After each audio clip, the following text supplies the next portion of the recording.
Today I'm out on a plant quest looking for new varieties of annuals for 2026.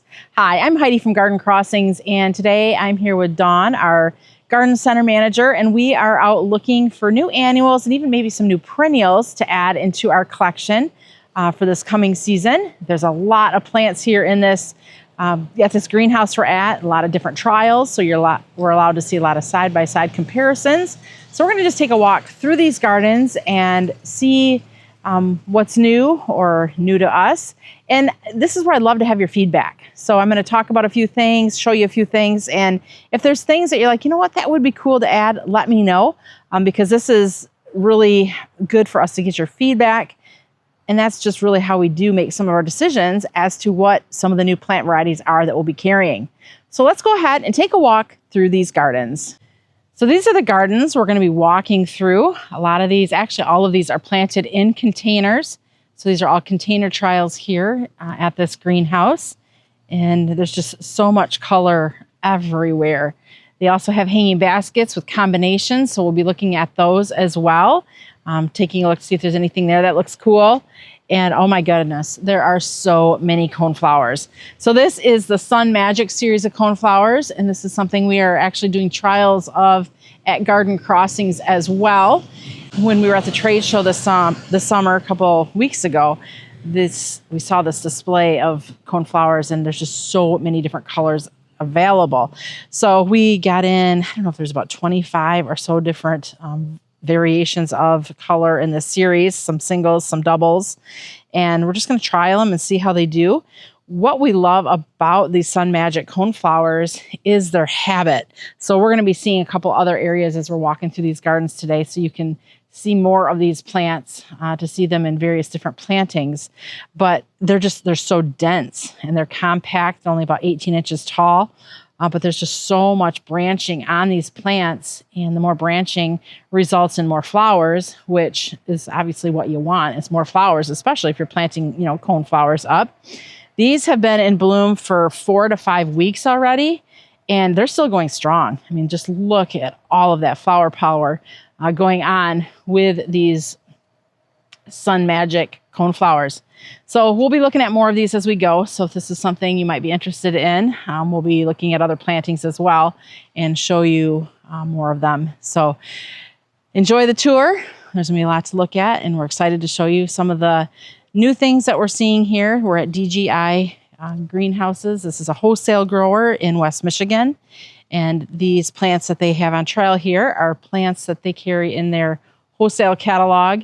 And I love that they do this. It gives us an opportunity to come out and see what the plants look like in real person, opposed to just looking through a catalog, looking at pretty pictures.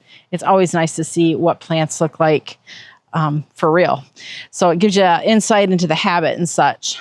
So they were saying when we were talking earlier to one of the owners that this is one of their most popular combinations that a lot of people have been talking about.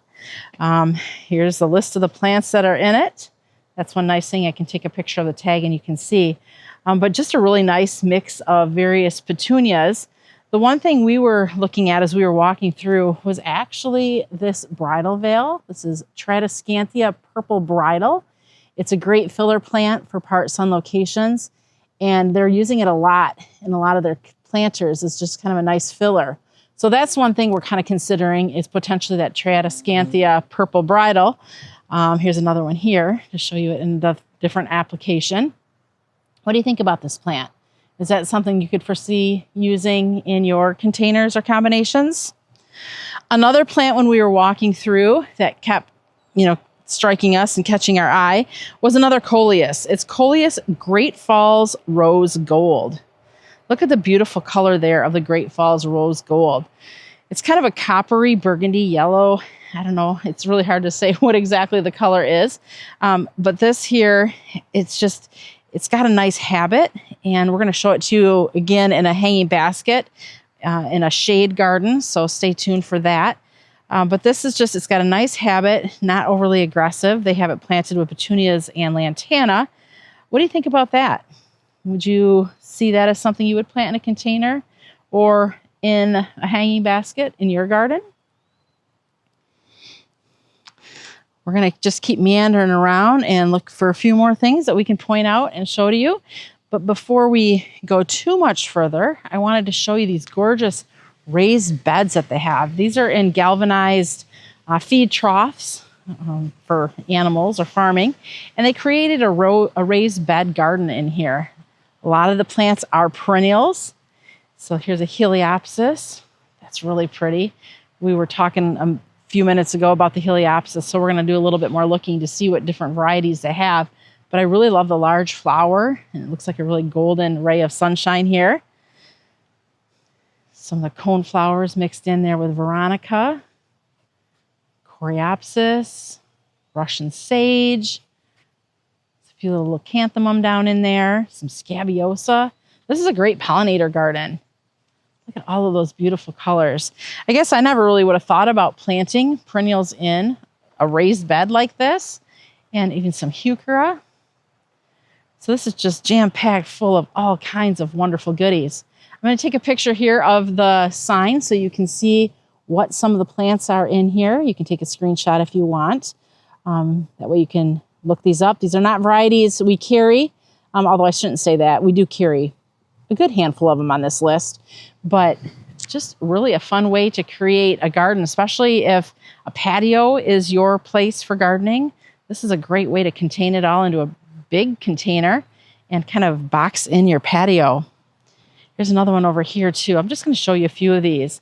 There's Agastache, there's some foxglove, more Coreopsis, more Veronica and Salvia, corbels, leucanthemum, coneflowers, just so many great colors packed together. Do you like this? Do you like these tall raised beds for perennials? Is this something that you would have thought of doing yourself? Here's the list of some of the plants that are in here. And there's a lot of them here. They have about 6 or 8 different planters that they planted up.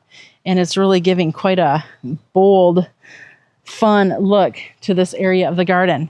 Let's keep meandering over because I found some more of the coneflowers that I spoke of earlier.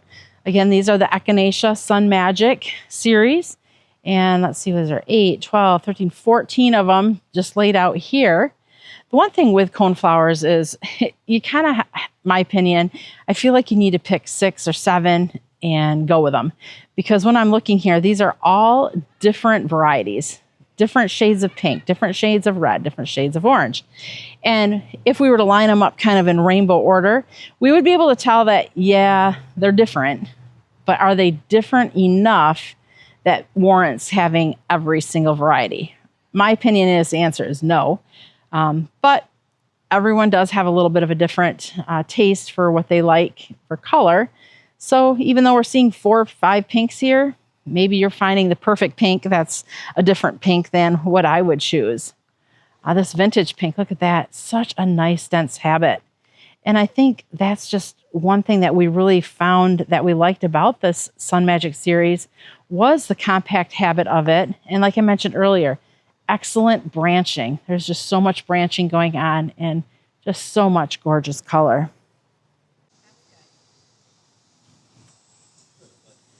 Well, the swallowtail has a favorite.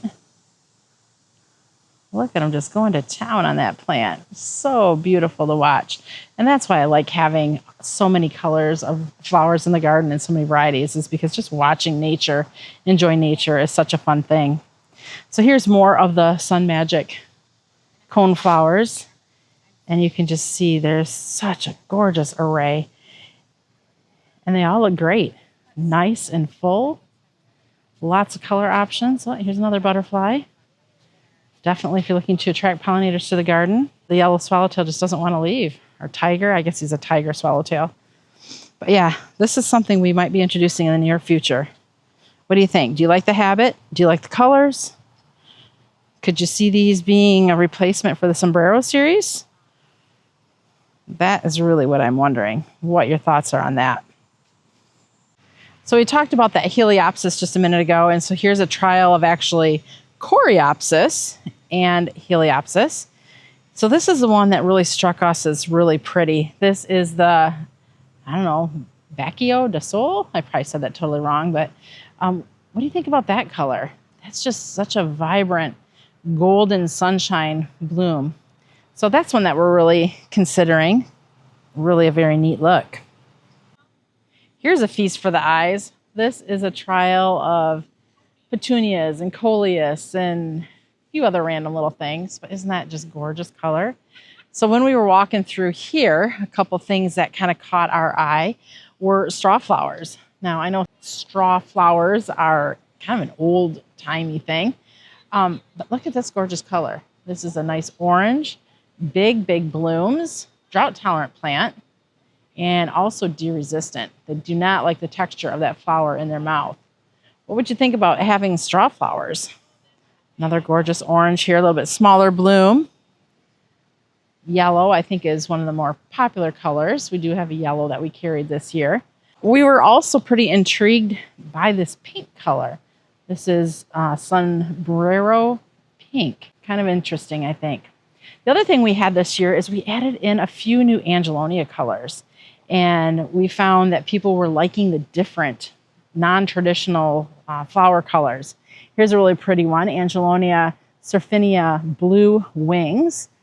It's got kind of that bicolor blue and white on it. It's got a pretty tight habit, so maybe not as tall as what we'd want for what we typically like to get for, we like taller ones because we like to plant them as a thriller, but that's kind of a cool look.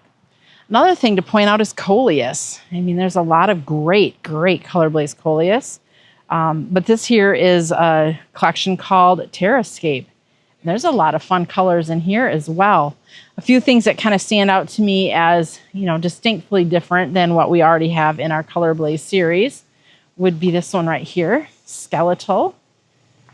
What do you think? Is that weird or is that cool? I'm a little bit undecided. Let me get the tag there for you. It is kind of definitely different. A lot of the colors that we see here, though, are a close match to what we carry in our Color Blaze series. And we are very happy with the Color Blaze coleus. So to add some of these in really wouldn't make much sense because it wouldn't be distinctly different enough compared to what, you know, we currently carry. This one is really pretty, though. This one is distinctly different. Royal Delight. It's got a lot of that pink magenta in it. That's a pretty color. What do you think about that one? So a lot of options. And see, this is why it's so hard. When we are choosing plants, it's not just something we take lightly. We definitely spend time out in the field, literally looking at new things, comparing things to what we have, comparing and looking for things that maybe are distinctly different enough that we feel we should add it into our collection. So a lot of time goes into deciding what new plants to bring to the market. We want to make for sure that we're bringing you the best of the best. We've shown you a lot in the sun so far, and we do know that there are shade gardeners among us, so we didn't want to forget about you as well. So we're going to head over to a few of the annual combination baskets that they have going here for shade. And I'm going to show you a few of these just to give you some inspiration. I'm not saying this is necessarily ones we would plant up, but it might strike you as something interesting and different. This one here, it's got a lot of foliage, a little bit of flower. I'm actually kind of surprised that the scaevola grows in the shade as well as it does. I'm going to just flash up to the signs. That way, if you want to take a screenshot of the sign to know what's in it, you can do that. This one here we thought was kind of pretty. Some fuchsia and Perennia, and then the Persian shield. This is the one we first saw the coleus in and thought, wow, that's a cool looking coleus. It's mixed in with a Tradescanthia pistachio white. There was also some begonias planted in here, but the coleus has taken over the begonias. But is that not gorgeous? That is the Coleus Great Falls Rose Gold. Begonias mixed in with some scaevola and Silver Falls. That's kind of a nice look. This is another one we thought was a little bit interesting, using the polka dot plant with begonias and heuchera. They actually used a lot of this heuchera in with their annuals. Heuchera is a perennial, but we love the flower foliage combination on that. Now the names I'm showing you, you obviously can use other brands of plants, but it's just more for an inspirational idea. This one here, although the Tradescantia has taken over quite a bit, I thought it had a kind of a good look. You could use less Tradescantia. You've got the begonia in there. And there's even a little bit of, I think I saw some heuchera tucked in as well.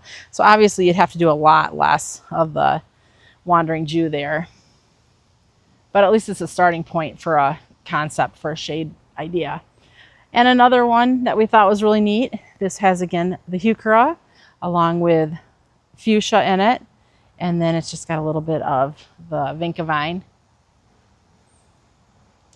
So those were just a few that really stood out to us as maybe different, maybe some good inspirational ideas. With shade, we're seeing a lot of foliage color put together. Not that that's a bad thing, I think that's a good thing.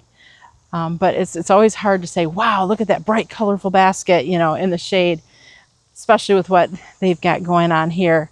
Now this is kind of nice, bridal veil mixed with wandering Jew. They could use a few more begonias, but that's just kind of a nice foliagey, airy look. And there we got what's going on here. So just a little bit of shade inspiration. Wish I could get you a little bit more, but this is what we're seeing today, and it's been fun walking through these gardens.